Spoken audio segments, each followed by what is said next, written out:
So Slop Fest 2020 on your Saturday. Lovely. It comes in the morning, probably about 6, 7 a.m.-ish, and then it's with us really throughout the day, and it's everything. We got the snow, we got the ice, and then we'll add the rain into the mixing bowl.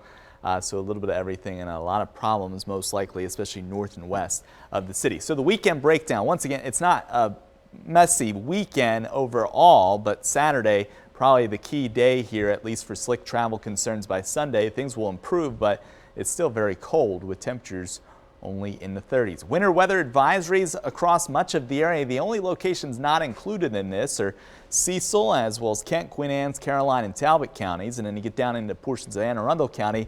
That's where the thinking that temperatures will be a little bit warmer, at least for just rain and sleet at the onset, with a little bit of snow and less in the way of travel issues. Minor concerns, at least on the impacts for a good chunk of the region. The highest concerns, though, north of the I-70 corridor, as well as I-83 northbound up towards Shrewsbury through the Hereford zone and back up towards York, PA. 1 to 2 inches of snow expected up there with a light glaze of ice that's likely to cause some issues, especially on the elevated surfaces, the bridges, the overpasses, the on and off ramps. So north and west of Baltimore will start as snow, mainly in the morning hours. 1 to 2 inches expected, some localized pockets of 3 inches or more.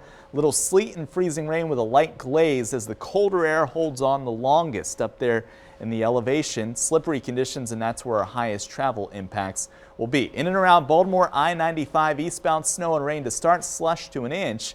And the accumulation, sleet over to steady rain. As we get into the afternoon period, some slick spots in those roads are mainly wet. Annapolis and the Eastern Shore, once again, the least amount of impacts. Some slush early on before a mix, mainly rain, heavy late, and then some wet roads with temperatures near 40 degrees during the entirety of the event. Current conditions outside right now, 33. Skies are relatively clear. It feels like 28, though. The winds have come down, and they're out of the north. That will play key because that's driving the cold air in here and damming it up against the mountains. Temperatures right around freezing, and most spots will fall into the 20s overnight tonight, even with a thin layer of clouds over us. Those clouds will continue to increase, though. We're already starting to see that back towards the west across portions of West Virginia. There's the snow out towards Indiana and Illinois, and it's all associated with a large storm system that's going to cut across portions of Minnesota as well as Wisconsin tomorrow. Put down some snow in Detroit, back up towards Minneapolis and then into the Dakotas.